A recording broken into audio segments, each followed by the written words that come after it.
Welcome back to the transfer show. Let's focus on Liverpool now, the biggest spenders so far in the summer window.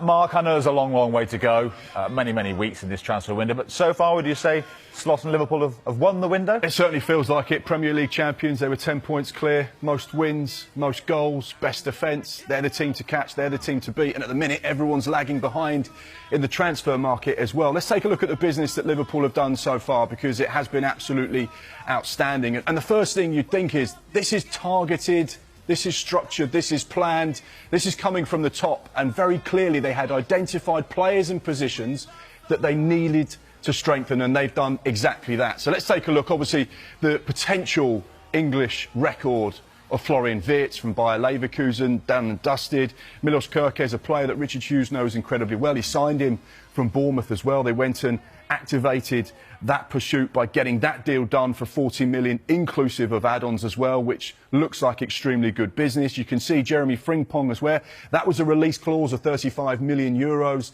That got done and dusted. And then Mamardashvili was actually signed last summer, but he went back out on loan, and now he's re-linking up with the squad as well. And then a couple of little pieces of business down the bottom there as well. Freddie Woodman joining this week on a free after his deal from Preston North End was sorted. So I think the key thing you see here really is a complete rejuvenation of Liverpool's goalkeeping department. So they've obviously got Georgi Mamardashvili, who came in last year. He's only 24 years old, from Valencia as well. So he could be the Liverpool #1 for 10 years or more. You know, he's at the perfect age to develop, and a really outstanding goalkeeper. We know that Alisson still has 2 years left on his current contract as well, so it'd be interesting to see the dynamic there between those two. But without question, you've got two first-class goalkeepers. Obviously, they've got Vitislav Jaros, who's gone on loan to Ajax, so that's a really good loan. Woodman's come in as well, so it's a complete rejuvenation of the goalkeeping department. And you'd say, actually, despite losing Kelleher, it's probably stronger now than it was last season. So that's like big box tick as far as they're concerned. And the fullbacks, of course, as well. And you look fullback set up with Trent having gone. Yeah, so this is, again, another exciting part. Let's take a look at what the potential back four could be for Liverpool next season, because you look at it straight away. Conor Bradley, hugely exciting fullback. He's really developing into a top-class player. I know that Arne Slot and the hierarchy at Liverpool very fond of him. And you've got Frimpong, Jeremy, who's come in, who can play as a right wing-back, can play in that Mo Salah role down the right-hand side. He can also play at right-back as well. But you'd imagine Conor Bradley would be the main choice there. Konate's going into the last year of his Liverpool contract. One to keep an eye on there. Does he sign an extension? Do they sell him? Or do they just allow him to go on a free? That's where the Marc Guéhi talks are coming. Now, our information here is that Sky Sports News Liverpool very much in the market for a centre-back. They like Marc Guéhi. He goes into the last year of his Crystal Palace contract. However, the price at the moment, we don't know what Steve Parish is saying, this is what I want. However, it needs to come down for Liverpool to be at the table. Liverpool won't pay £40+ million for a player that's into the last year of his contract if there is a more sensible price attached. Now, at the end of the day, he's a Crystal Palace captain, and Palace can say, well, actually, no, we want 45 million and 45 million only. But do they want to risk losing him for free this time next year?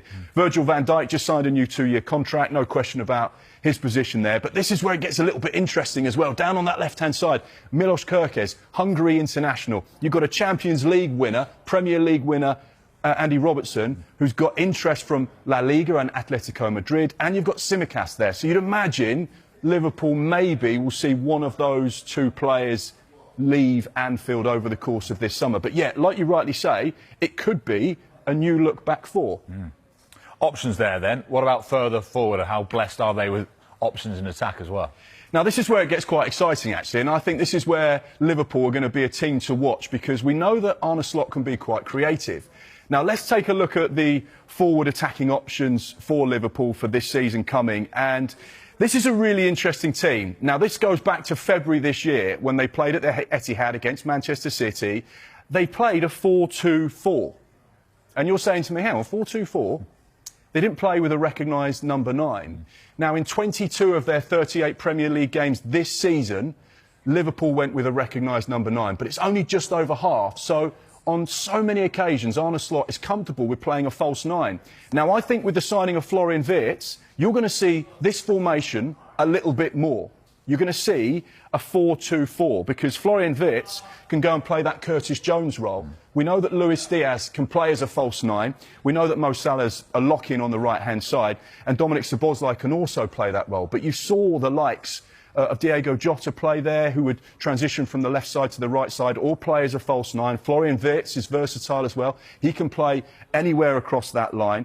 So I think when you look at that and you go, well, Jota started 14 Premier League games. Darwin Núñez, the recognised number 9, only started 8 Premier League matches.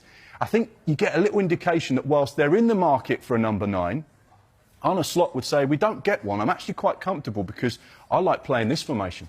I like playing with 4 up front and no recognised number 9, and playing that false 9, because that gives me the opportunity to transition between players, be really quick on the break, and actually I like that kind of setup. So it'll be interesting to see what Liverpool do over the course of this season, because they now have that option where they can use this formation, which they did at the Etihad and won the game, incidentally, a lot more regularly this season coming. And they've got a lot of business done early. We said over £200 million, and we're still in June.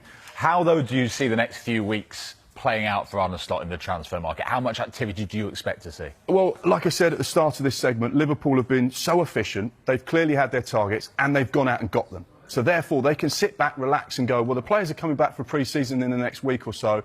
I'm actually really comfortable with the squad I've got. I'm happy with the players we've got. I think we've strengthened in the right areas. However, this is where it gets interesting, because Liverpool are still in the market to try and sign players. We know they're looking for a right-sided centre-half. We know potentially a number 9. But if you said to me, right, Jarell Quansah has gone to Bayer Leverkusen, that is done and dusted. The medical will happen this week now that England have won the the European Under-21 Championships. So he's gone. That's obviously 100% PSR profit because he comes through the academy. Just say they sell Darwin Núñez for £40 to £50 million. That takes that to 85. There's interest in Luis Diaz there, although there's a reluctance on Liverpool's part to sell someone of his importance to the side. What about Harvey Elliott? Sensational during the European Championships. Player of the tournament, scored in the quarter-final, scored in the semi-final, scored in the final. He's been scored in the semi-sensational. We know that there's interest from the Bundesliga. There are other Premier League sides interested in him as well. Just say, for example, someone says, well, just say, for example, 40 or 50 million. They didn't pay that much for him because he come as a youngster. Suddenly that 85 they're bringing in turns into 130 or so.